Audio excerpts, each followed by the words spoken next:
Hey, greetings, everybody. Welcome back to the Salt City Grind. It's your friend Joe Driscoll here. Uh, for the next episode, I got my guest with me, Todd Reid. How you doing today, sir? I'm doing well. How about yourself, my man? Good, man. Holding it together in these crazy, crazy times, doing it the best Yeah. we can. Yep. It's a hot one, ain't it? Yeah, man. Yeah, man. It's proper hot out there, but I won't complain. I'm a Syracusan through and through. I'm frozen 9 months of the year. I'll take the heat when I can get it. That's right. That's right. Just out of my I'm a nut about my grass. I love green grass. So I just keep going to the I just went to the Home Depot and brought me a new sprinkler because the one I had wasn't capturing the yard. So I just love green grass, and that's why I don't like it being too hot.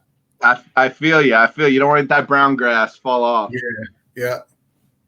So I brought you on the show today. Wanted to talk to you about, we cover all things in the 315 on the podcast, talking to different characters and people that are doing stuff throughout the community.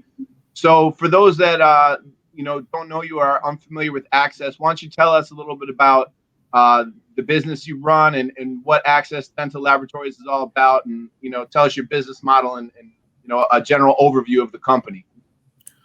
Okay. So Access Dental Laboratory is a full-service dental laboratory. It's going to be located on the south side of Syracuse, Salina and Warner.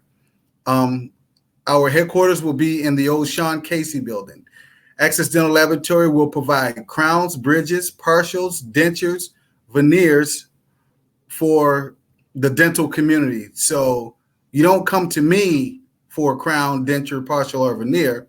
You go to the health center. You go to general dentistry, and they prescribe whatever restoration you need.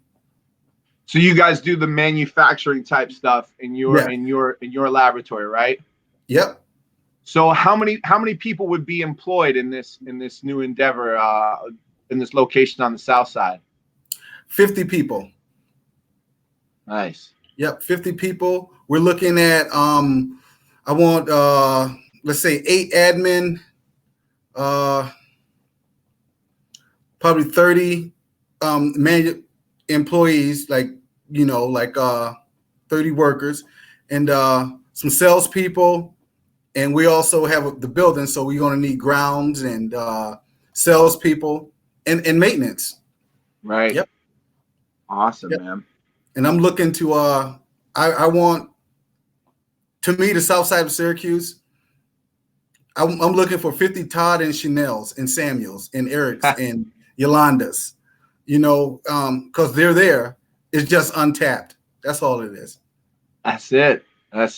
So tell us about your upbringing. What, how where you were born, how you were raised, and a little bit about the path that led you here. Okay, so I was born in Brooklyn, New York. I was raised in Thomasville, and Thomasville, those were my character building years. So being in Brooklyn, I was a baby. In Thomasville, I had time to grow up. So I learned. Where's Thomasville? Thomasville, Georgia. Okay. 45 minutes from Tallahassee. So how old were you when you moved there? I have, what? I think I was 7. Yep, I was 7 years old. We moved to Thomasville. Nice. Yep. Those were like the best. That period, that space, was the best times I could remember as a kid. Yes. And how long did you stay there? We stayed in Thomasville till I was about 13 years old. Yep. That was about 13 years old. Yep. So we special thing about Thomasville, it taught me my work ethic. Right. And because we used to go to the pecan field to pick pecans, to pay our rent, to pay, for school clothes. And it was 5 of us. So we had to help mom out. And she was a single parent. So every Saturday she would go during the week, and we would have to go with her Saturday mornings, and sometimes Sundays. But in the summertime, we went all the time. Right. Yeah. And I was a little kid. Funny story. My little brother, Willie, he's a really big guy, right? But when we were that age, he was a little pudgy little kid. He was the youngest one, so he never really did a lot of work. But he'd always get the same $5 everybody else got. Yeah, that's my little brother. Yeah, man. So when you guys left Georgia, where'd you go from there? We went to Jersey City, New Jersey. Oof. Yep. Yeah. Yep. And how was that transition? It was tough. It was tough. You know, having that country accent, you know, we're from the South. So we're used to running around with no shoes on, being friendly to everyone, you know, and it didn't work in Jersey. Right. It was tough. Like I was literally told my mom, I want to go back to Thomasville. Oh man. It was hard to make friends. And a short story that the guy that used to live next door to us that we befriended was Derek Luke. So Derek Luke played in he was Antoine Fisher. Okay. Yep. Biker Boys. Yep. He was our friend growing up. My sister used to date him. Yeah. No kidding. He was a really good friend of our families. Yep. Nice. Yep. Derek was a really good guy. And so we moved there with my granddad. And my granddad, he was a hard worker. You know, I remember my grandmother would fix him lunch every day. Right. I mean, think of like living in a world with like no cell phones, no nothing. Right. And watching and just thinking about how she would take care of him, make his lunch, you know, and we would sit on the front steps and because he would never eat all of his lunch. And we would sit on the front steps and just wait for our grandfather to come home. And he was a mason. Okay. Yeah, he used to do masonry work. And he was just such an outstanding man. And we used to wait for him to wait for his lunchbox. We know something there. Grandma would put some Oreo cookies in there, put them 5 in there, and he'd only eat 3. And you know, and it was mainly me and Willie used to sit and wait for my granddaddy. Willie was a pudgy little fella. So that was all five of you moved up there with all 5 of us moved up there. Yep. All 5 of us moved up there. And so how long did you stay there? Is that all through high school you stayed in Jersey City or? Nah, man. We probably stayed in Jersey City for like 3 years because my grandfather had got sick. And my uncle came upstairs. I mean, God rest his soul. And, you know, and he did make peace with us when he had passed away. So my uncle came upstairs, shot a gun in the house and told everybody to get out. Wow. Yeah. And so I'm still a kid. You know, I run in the room and just go hide in the closet. My mom comes in there and just gets us and says, "Come on, let's go." I thought it was over for everybody. Wow. What was the motivation there? He just wanted the house to himself? He wanted the house back? Yeah, he thought my grandfather was dying, that was going to die. Yeah. Within a weekend. He thought he was going to die. And told everybody to get out. We got out. But you know what? I tell people all the time, you know, in some things that you go through in life, they're painful. They hurt. But if you look at it, you can learn from it. Like that moment taught me to never be in a position where somebody can tell you to get out. Right. Yep. So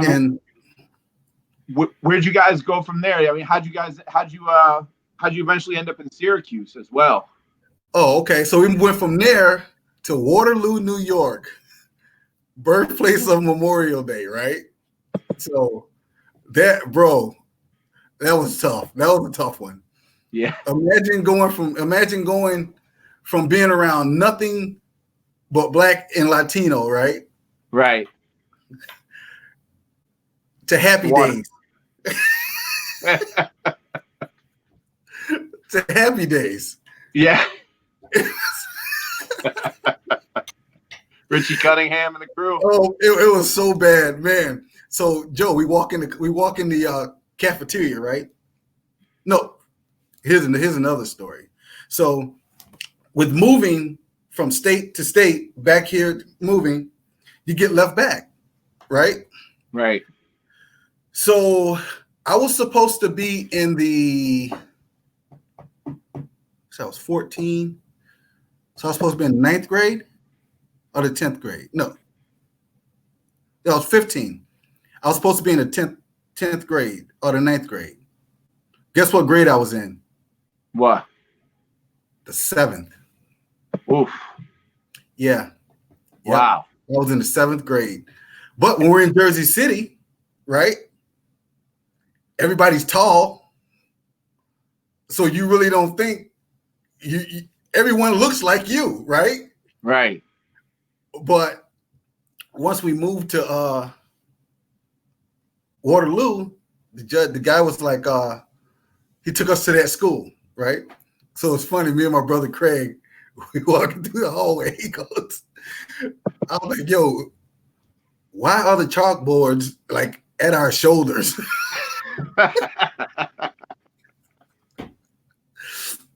And so the guy told us to go in the cafeteria. So we're in the cafeteria, these little, Craig was like, man, if you sit down, I'm gonna laugh, because it was like little cafeteria tables for like medium-sized people. And the principal said, you know what, we're just gonna put you in the 10th grade. Whoa. Yeah. That's what he said. We're gonna put you in the 10th grade. Can Wow. you believe that? Yeah. That's insanity. Yeah. He said, we're gonna put you in the 10th grade. And then so they put me in the 10th grade. They put me in this high school. So I walk into high school and I walk right into the cafeteria. I see a jukebox. They're playing Vanilla Ice. Right? And there's no Black people around. Right. But I know there's a Black person there because my cousin, but I didn't, I didn't know him. Right. So this guy, so we're sitting down and on the table in the cafeteria. I'm like, Craig, can you believe this shit? Look at this, bro. Then the principal came in and took us in the office, stuff like that. It was in the office. Gave us our schedule and stuff like that, and the bell had rung. And then my cousin Corey came out, like, what's going on, cuz? I was like, say that again? And then he said, hey, what's going on? We're hanging out after school. You guys want to come chill? I was like, yo, listen to how you talk.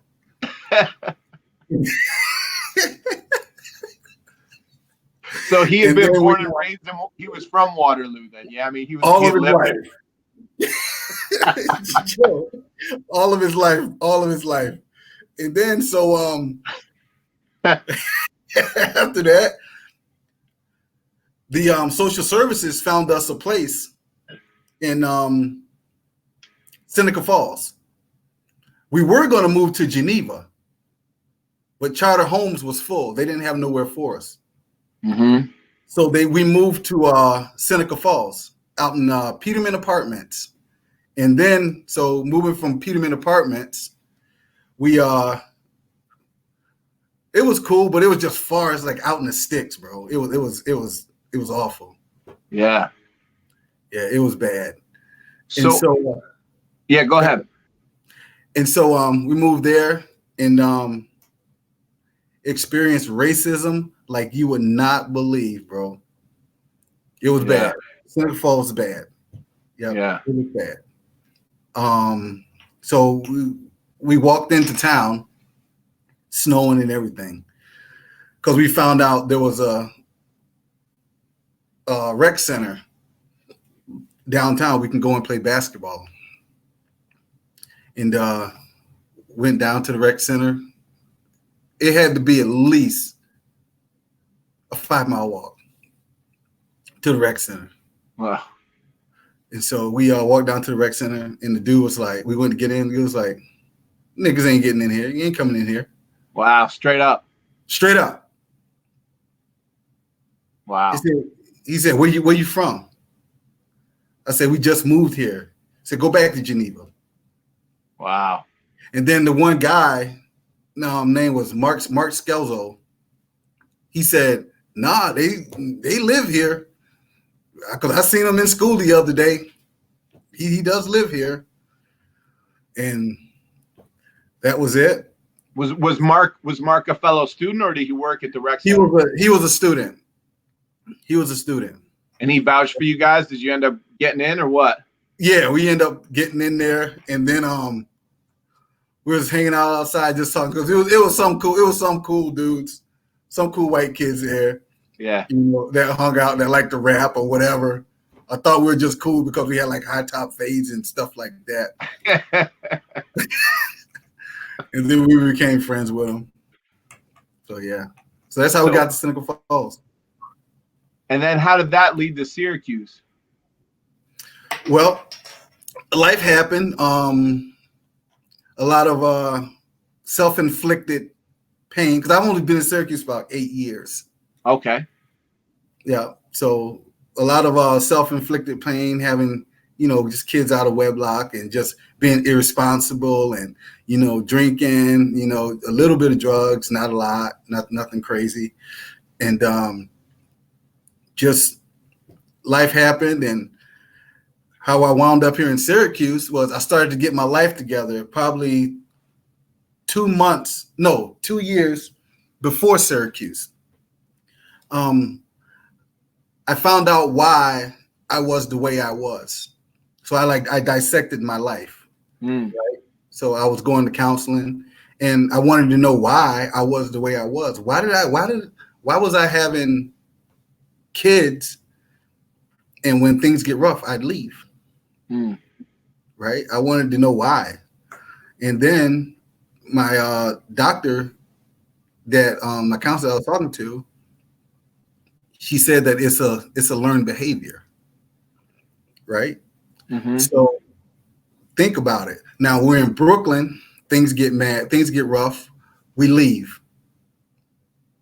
We're in Thomasville, things get rough, we leave. Right. We're in Jersey, things get rough, we leave. Yeah. Right. So all of that subconsciously was in my mind. Yeah. That was the thing you immediately go to. Things get rough, you leave. Because I wanted to change my life. I wanted to be a better person. So I started getting into, after I did that, I fell in love with dentistry because the guy that owned the company, he really liked me, treated me like I was a son, he cared about me, about my well-being. I was the only black guy that worked for the company, and I was friends with his daughter, Danielle. And how I got that job, I was at a high school game that Danielle was playing at, and I just walked up to him and said, "Hey, Bruce, can I come work for you after high school?" He goes, "You're not going to college?" I said, "Hell no." He goes, "You don't have to go to college to be successful." He goes, "I didn't go to college and I'm successful." He goes, "Absolutely, Todd, you can come work for me." Wow. So I started out in the model department, working in the model department, and that's where the impressions come in, and you pour them into a mold, and you articulate it, right? So you put it together so it's a mock-up of the patient's mouth. I got really good at that, and I came up with ways to do that job faster. And I fell in love with the beauty part of dentistry, right? Because There was a guy. His name was Pat. His name was Pat Rector, and Pat was always happy. You're talking about Joe. You're talking about a guy that is happy. This guy is like the epitome. You look up happy in the definition in the dictionary, it's Pat. Right. So I said, Pat, why are you so happy all the time? He goes, man, I make a 6-figure salary. I have a beautiful house. I have a wife to die for, and I have outstanding kids.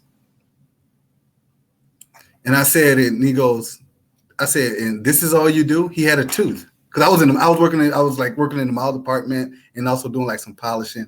And I said, and that's all you do is this? And I'm just looking at this tooth like, and that's all you do? You make $100,000 a year, and this is the part of the job you do?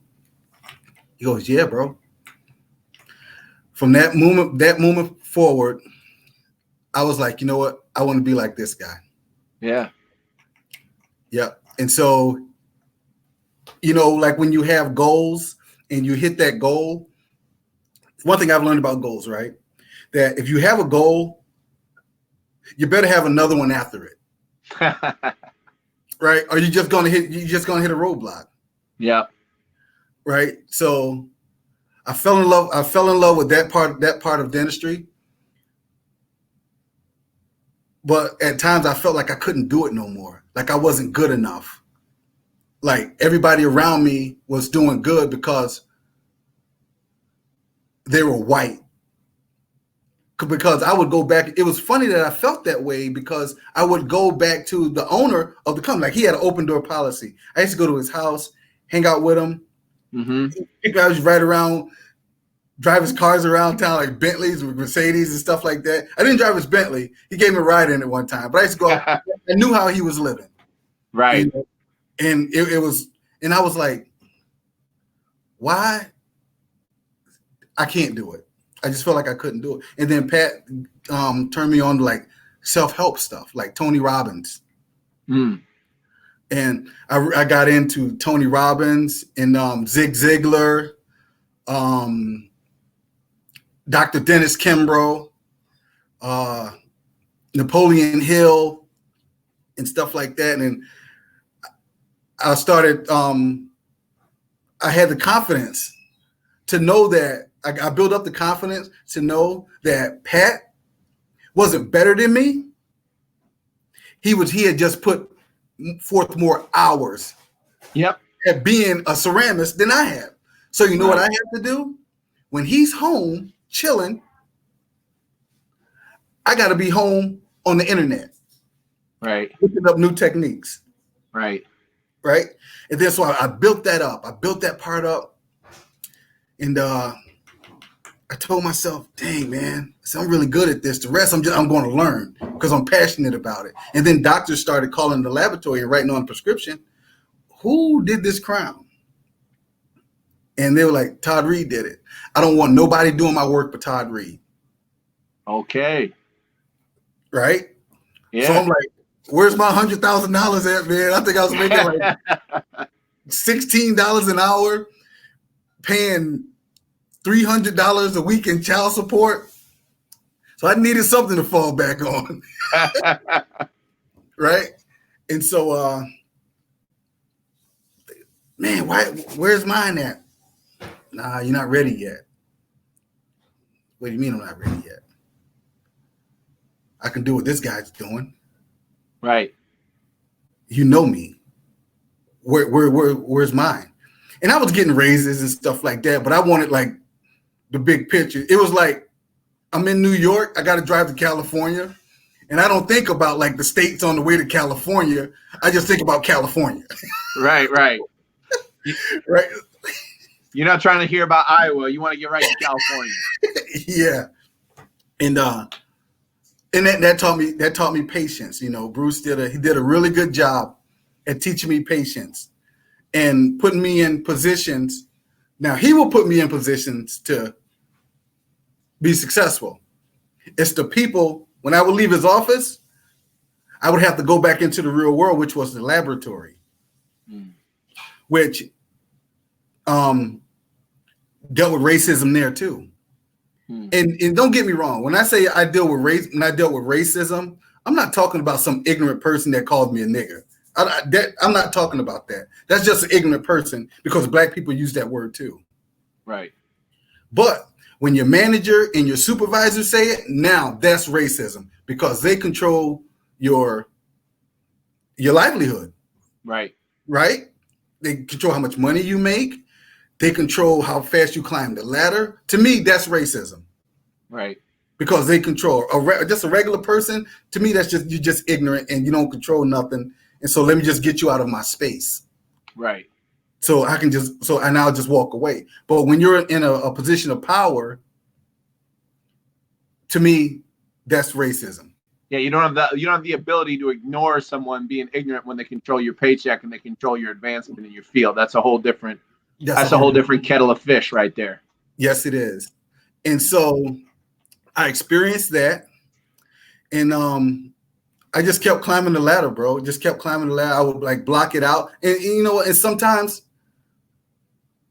when a regular person would say it, it wouldn't be a big deal because they'd be drinking or whatever. But when like if a manager say it, it really hurt me. Yeah. You know what I mean? Because I'm doing the right things. I'm coming to work every day. I'm not doing all the dumb shit I used to do, coming to work late, you know, be a part of chatty patty groups at work. You know, I'm doing the right thing. Why is this happening to me? Right. And then I just got really good I just got really awesome at dentistry. So I would go to like seminars and stuff like that because I would use that for fuel. Right. You know, and so it got to a point to where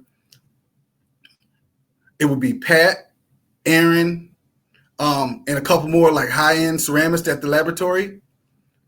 And I would say something like, here's Pat's crown, here's my crown. Which one's the best? Which one do you like? And I would like mix them up. And then they were like, this one's nice. But this one right here, there's something different about this one right here. And so I found out, I went online, right? And I wanted to know what made something beautiful, right? And so I researched, everyone has a nerve in their eyes. It's called your optic nerve, right? Yeah. And that where light color flashes down that nerve. And a woman's optic nerve is more sensitive than a guy's optic nerve. Hence the saying, a diamond is a girl's best friend. Like when you see a diamond on TV, it's never just sitting there. It's just spinning around. Yeah. Right. Yep. And so what I would do, they had this color, it's called, it wasn't a color. The color is called OD42. And then I would layer some CLO on it. And when you fire CLO, it looks like it's glass. So I would take my tool, but I would like put like surface texture in it. They put little divots in it. So when you turn it, because when people look at it, they have loops on with a little light right here. So when they look at it, it's almost like it hypnotizes them. Right. Because of the depth and how you layer the porcelain. And they would take and turn it. They were like, man, it's nice, but this right here this is beautiful, man. And then the doctor started to love it. And my manager started to love it. And Bruce, he loved it. And so I was showing people how to do it, how to layer it, and just coming up with ways to do it better, right? So if I wanted to come up with ways to do the job better, I found out that about the laws of attraction, right? Yep. So I would research great leaders, great thinkers, great inventors, people that invented things, and just figure out their mindset, right? How they think. And one day I went to the dentist, and you know that little thing called that you get at the root canal? It's called an endophile. Right? When you get a root canal, take this little long pin. Yeah. And sticks it up in your. So that little thing has grooves in it, right? So that I took and bent it. And I was looking at it. We had one at the lab, and I was looking at it. I was like, man, I wonder if I carve porcelain with this, would it separate like natural teeth grow together? Because remember, I said it has grooves in it, like this right here, like grooves. So if I take and cut porcelain, because when you fire porcelain, it separates. So I separated it with an endo file. Make a long story short, it separated. When I fired it, it separated like natural teeth grow together. So it gave the teeth, it gave the crowns a more aesthetic look. Nice. And the lab was, oh man, how do you do this and stuff? Like I even invented like a little thing to go on the tip of it. I broke a pin down so I could like have my endo file in my pocket right here and just hit the top and it'll just pop out, and hit it again, it'll pop back in. Yeah, it was pretty cool, man. Nice. Cool. Yeah. So all these innovations led to kind of your climbing the ladder again and again, and kind of, in refining the craft and stuff. So how did you go from, so we talked about, you kind of talked about that different kind of racism from just someone hassling you on the street to, that person, determining your paycheck or your advancement in your career. Now you're at a stage where, you're determining your own destiny with your own business. How did you take that leap from, doing the dental work for other people to, branching out on your own with Access? So when I was sitting, I would hang out with Bruce. Do you hear that? Because I'm getting like, okay, it's gone. So when I would hang out with Bruce, this guy had like the best swag you ever seen. I mean, just awesome. And just one day, for me being around him, like being at his house, being in his office, to him helping me with problems I'm going through in life, and seeing how he treated other people, and how how he talked to politicians, and how he built his team around him, I was like, I don't want to work for you no more. I want to be you. Yep. Because I can do it. Yep. We tend to think we see these people that have this status, and I'm not talking about like famous, I'm not talking about like rappers and all that other bullshit. I'm talking about normal people that you see every day when you're downtown at a happy hour. You see them drive by in their Mercedes or their Ferrari, these people are no smarter than you. Yep. They've just dedicated more time to their craft, and you haven't even started. To more time to their passion, and you haven't even started yours. Yep. So what do? You get started, right? And so now what I did, I went online, I researched CEOs. So I researched Bill Gates. I researched a big one that I used to watch that I used to listen to all the time. It's called CEO Talk Radio with Robert Bromswell. And he has like thought leaders from all over the country that go into these Fortune 500 companies and really figure out how they run. And these people will write books on their experience. It's really interesting. If you go on, it's real. I've got my leadership team right now listening to that. Nice.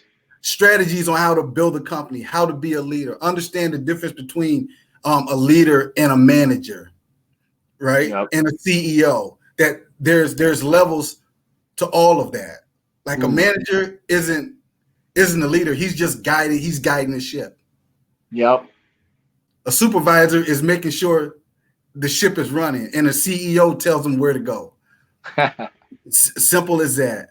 And so I would research all these great, and I would start like reading books. A book that Bruce gave me was Success is Not an Accident, which was a really good one. And my favorite one is called 21 Irrefutable Laws of Leadership. And I've got my entire team reading that book right now. Everyone's reading that book. We're not sitting talking about it. Everyone's reading it.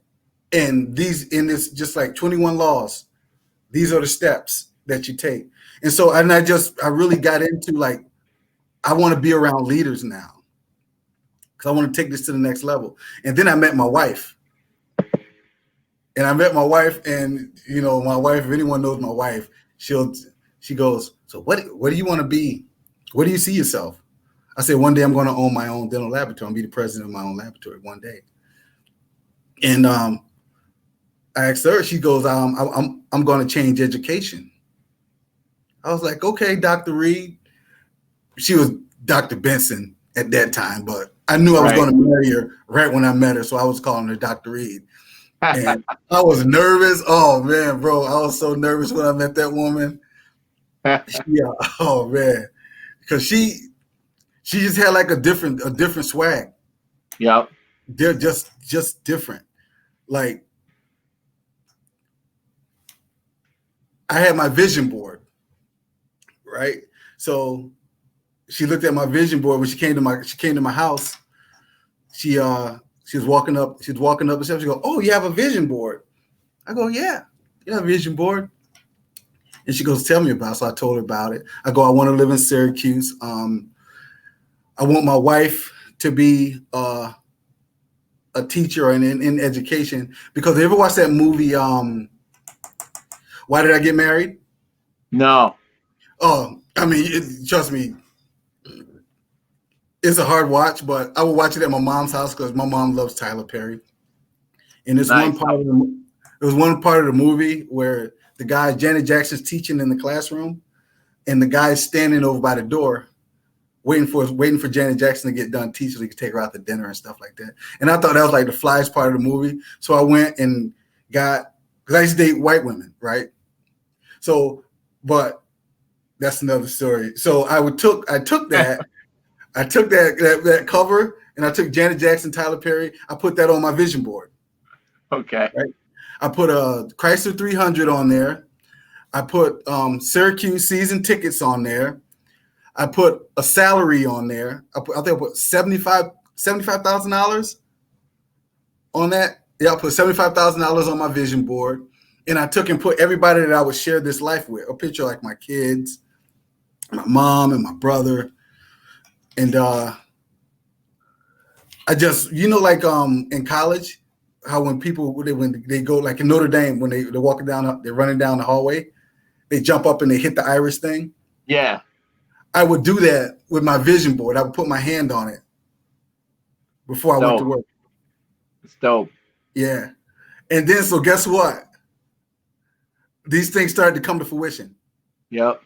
Because I was acting like it. I wasn't going out to bars no more. I wasn't being disrespectful to females. I was acting like I was deserving of all of these gifts. Right? Yeah. And then so check this out. This is how I met my wife. I met her at the mall, and she was sitting outside of Jones in New York. She had short hair. I was like, man, I gotta walk by her again. And I just started talking to her. But understand, before this, I had to act like I was deserving to have a woman in my life like this. Mm-hmm. And I was, bro. I was putting in the work. And then all the stuff started to happen. And I met her. I was like, listen, we just started talking. I go, listen, I know you don't know me like that. We just met. But I don't want this conversation to end. And then we sitting down. She's telling me about, we went to Delmonico's. And then she was telling me about all the stuff that she do. She told me that she was an educator. And I was like, oh, snap. This visualization stuff really works. It works, right? Yeah, it really works. And that's why people say be careful what you wish for because you just might get it. Yeah. That's a true statement. Yep. I'm a living testament of it. It's a true statement. And then I had it was time for me to get a new car. The Chrysler 300 that I put on my vision board, I saw it, right? But, with me, I go in a dealership. I didn't have like $25 on my account was like negative $25. And I think I had like $30 in my pocket. I was like, how much is that car? He was like, well, it's $12,000. I was like, all right. I go, can I fill out the application? He goes, yeah, you can fill out the application if you want, but this guy right here has $3,000 and he wants that car. So I was like, all right, let's see if this really works. So I filled out the application, and the guy called me the next day. I was like, well, he don't want that car. If you want it, come down here and get it. There you go. You don't have to put any money down. And that was it. And me and my wife, we both have vision boards. She champions me. She's my champion, right? She's amazing. I've seen that, man. You guys have a really tight bond, you and your wife, and it seems like you're more than just marital partners. You guys are like, partners on your mission together as well. It really shines when you guys hang out together. You know why? Because when we got married, we knew this is a business decision. Who you marry is a business decision also. Has nothing to do with the company you're running. Who's going to be next to you every night? Bouncing ideas off you, telling you when you said something wrong. Or maybe you should have backed off that person a little bit. You know what I'm saying? And just give you constructive criticism. Mm-hmm. And she knows I love her and I respect her. She loves me and respects me enough to know that I don't have to take her advice. But she's going to give it to me. Period. Hey, she's no joke. Yeah, so man. We've got that. So if I can give anybody any advice on business, find a wife. Get somebody that you just love to pieces, and they want you to they want you to succeed as bad as you want them to succeed. Right? Yeah, you reminded me that was my senior class. The speaker was Dorsey Levens. And he's like, I'm not much of a guy for loads of advice. He's like, but I'll tell you, you want to advance, guys, get rid of them crazy girlfriends. Yeah.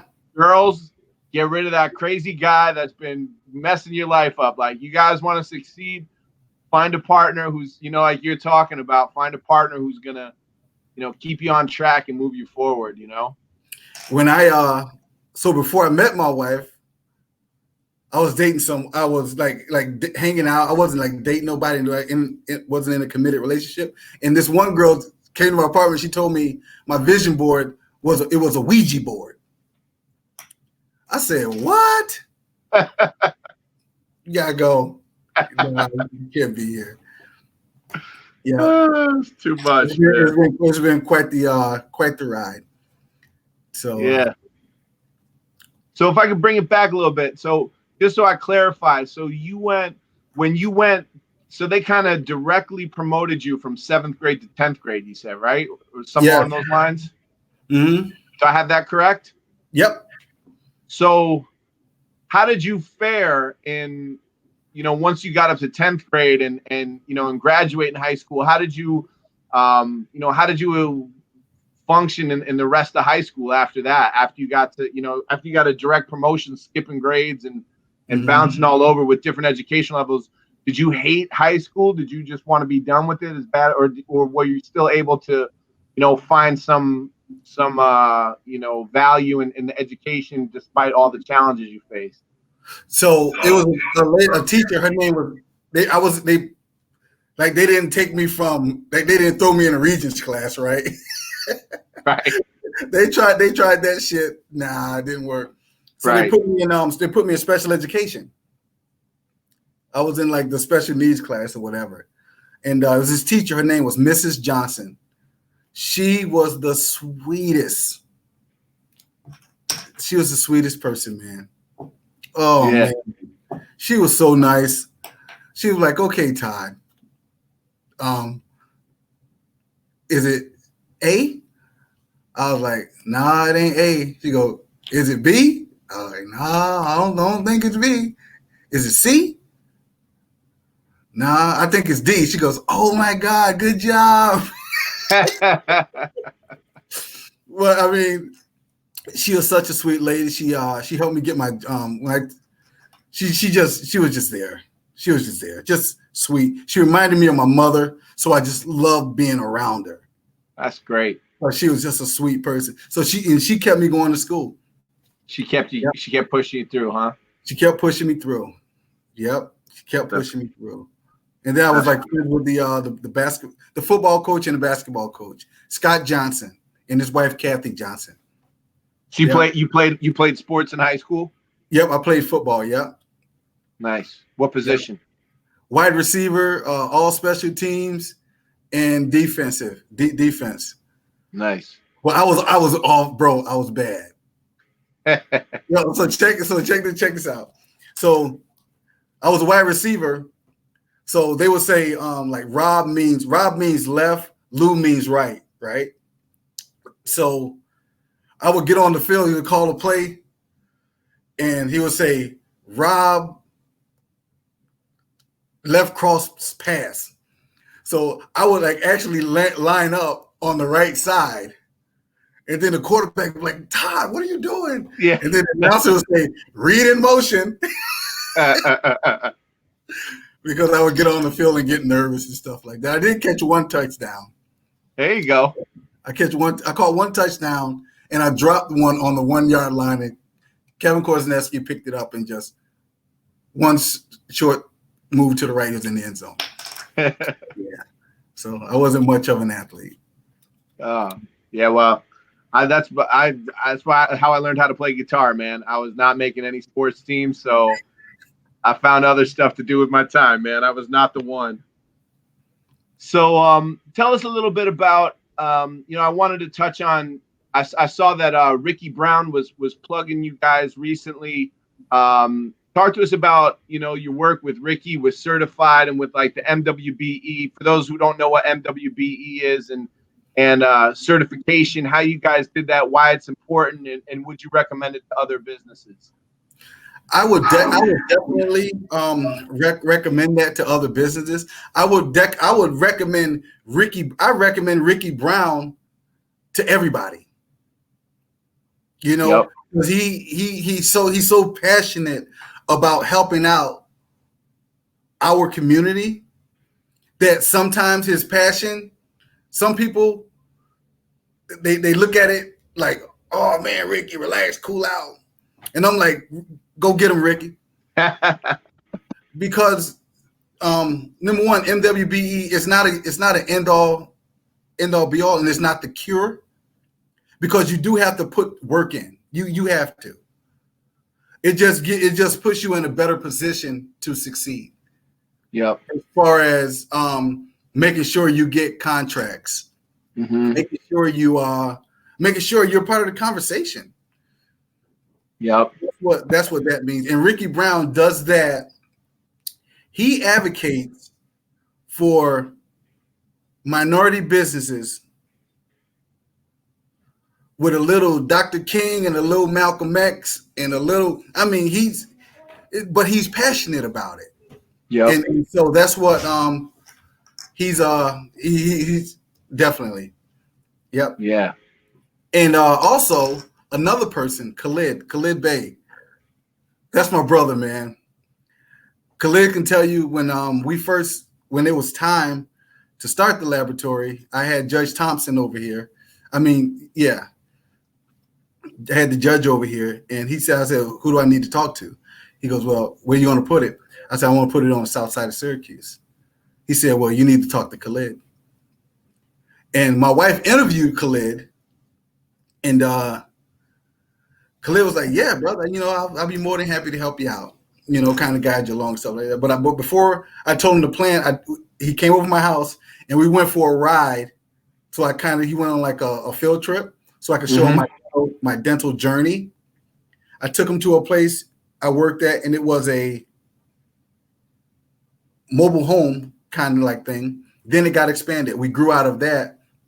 We moved to Seneca Falls, built a brand new facility, looked something like the Jetsons. And then we grew out of that building.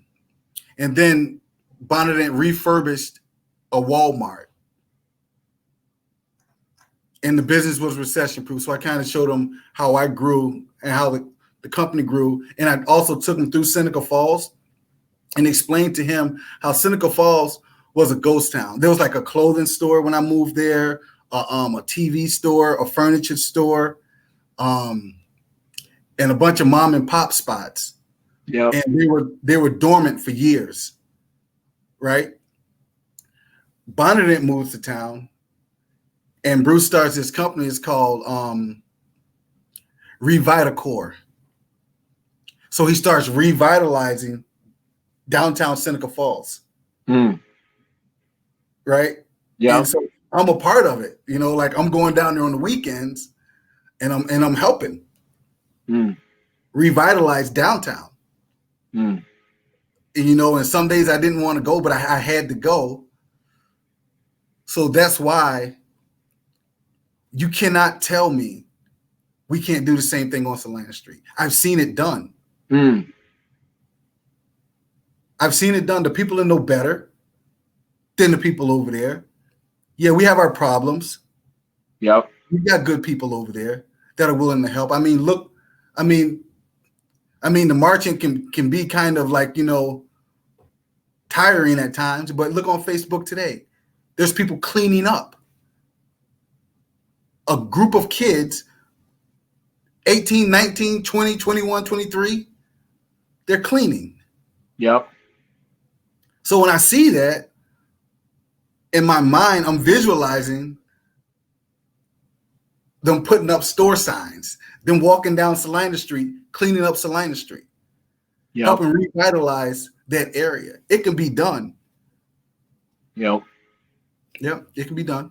Well, I you know, just on behalf of you know, a representative for part of the city, man, we're very grateful that you decided to plant your roots. You know, your business on the South Side of Syracuse and investing in the city and, you know, doubling down and saying you believe in it, because that's the kind of stuff that turns the tide, you know, that gets us, like you said, like with Bruce and Seneca Falls there with trying to.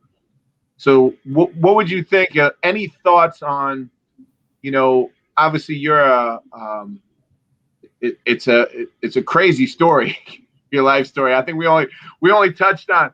We could probably do a few more of these. I think we only got into about 10% of the crazy stories here with your journey. You know, Syracuse. One thing that, so, you know, I grew up right near Nottingham High School. I went to Nottingham. I'm born and raised Syracuse, and I always knew it as this incredibly diverse place because I went and played in the Salt Springs area on the east side, and my friends were from all over.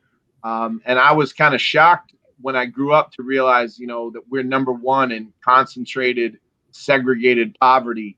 And that's something that, as an elected, just weighs heavy on the shoulders. So someone like yourself, I guess this last question probably be twofold. What's your advice to young folks on the South Side, brown and black people that are hoping to become entrepreneurs, and what piece of advice could you give to them that you seem to have found this path yourself? What would you say to young people looking, and what would your thoughts be to people of the political class like myself who are elected officials that are trying to figure out solutions to this? Any thoughts on what we can do from our perspective to try to change the dynamic and break the cycle and try to have Syracuse not be number one in these horrible categories. Okay, so I'll do the first one, which was a great question. So for young entrepreneurs, future entrepreneurs, I can give you some advice. And we have something we call, that's gangster, right? That's gangster. Right. You know what? For me, gangster is when you can walk in a room full of politicians and business owners, and it takes you 20 minutes to get to your table because everyone wants to shake your hand and is just so proud of what you're doing. And you have people advocating for you in rooms that you can't be in because you're only one person. Right. Don't take if someone says, well, this person over here can help me, And they say, oh, that person can't do nothing. That's bullshit. You make friends and you learn to talk to strangers. You ask God to bring the people in, and you ask God to take the people out. And when he brings them in, you hold on to them. When he takes them out, you be cordial with them. That's it. You can't be in every room at the same time. Remember, for me, gangster ain't shooting somebody. It ain't running around with you the only rich person. You the only person that got a nice car. You the only person that got a nice bank account, and all your other friends are broke. And they just hang around you waiting for you to buy them a drink, and they got to confirm you. Gangster is having people advocate for you when you can't advocate for yourself. Mm-hmm. Right? To me, and I don't use the word gangster because I'm past that, but that's the word the kids use. So right. I'll bring it home. I'll bring it home with that one. And the last one is for politicians.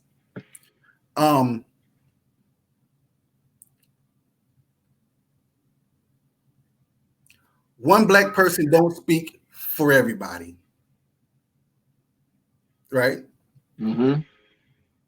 Every so often, I see a politician that has a black friend, and they think this black friend speaks for everybody. No, that person speaks for he speaks for his damn self. He damn sure don't speak for me and my wife and my family. I can guarantee you that. And I made that abundantly clear with everybody. Me and my wife speak for me and my wife. Now, if this person's heart is in the right place, absolutely. But if you're number one in poverty and you're constantly talking to the same person that live in that same area in those same conditions, and this person is the only person that drives a nice car, that has a nice house, and he hasn't lifted nobody up or built nobody up, you're talking to the wrong person. And I see it all the time. And that's just not fair. That's not adding value. You want to add value to a community? You want to add value to a community? Go say, hey, listen, you know what? How about we try something different? How about instead of putting memorials on Salina Street, how about this? Number one, it defaces the community. Little children have to see that. So instead of, saying, oh, you got to take this down, you got to take this down, you want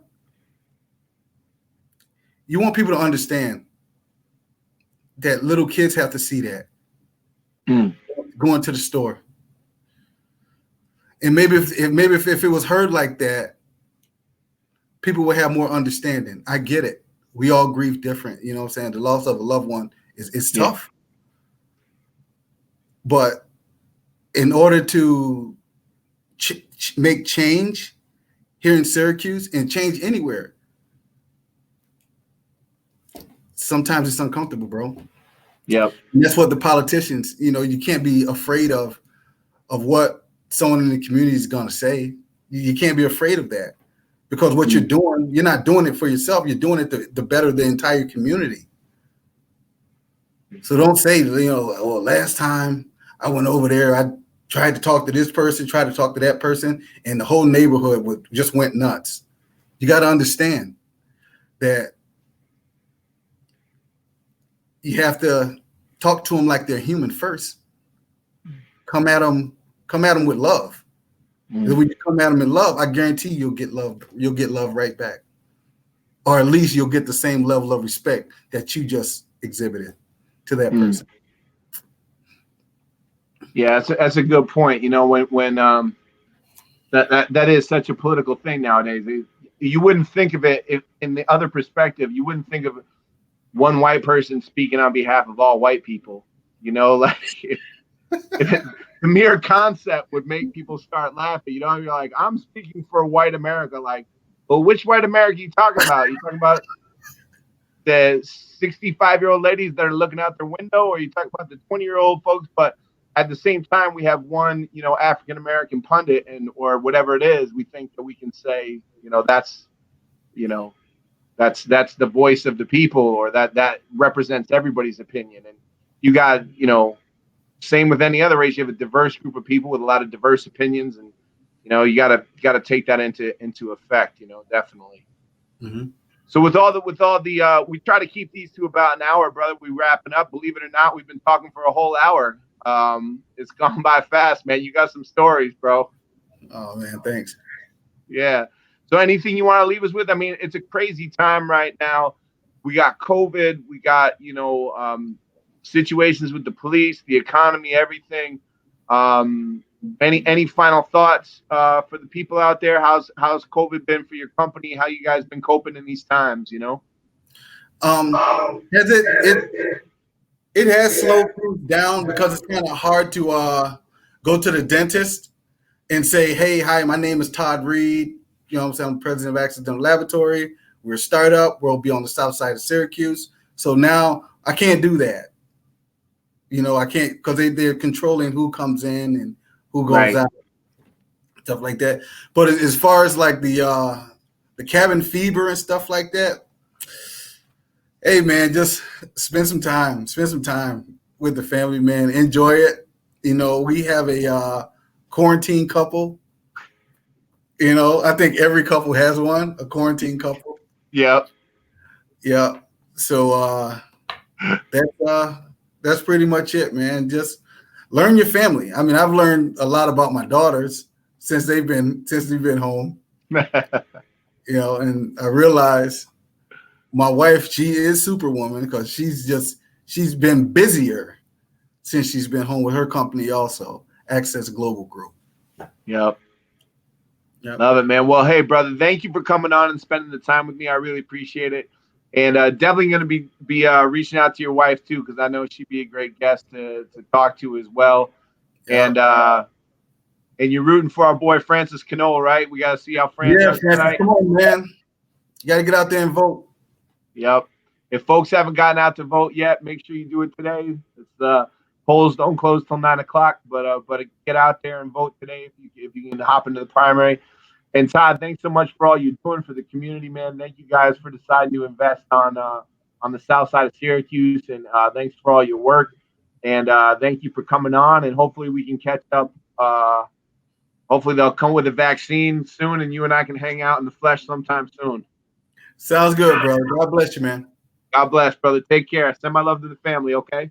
Will do. All right. Peace. Yep.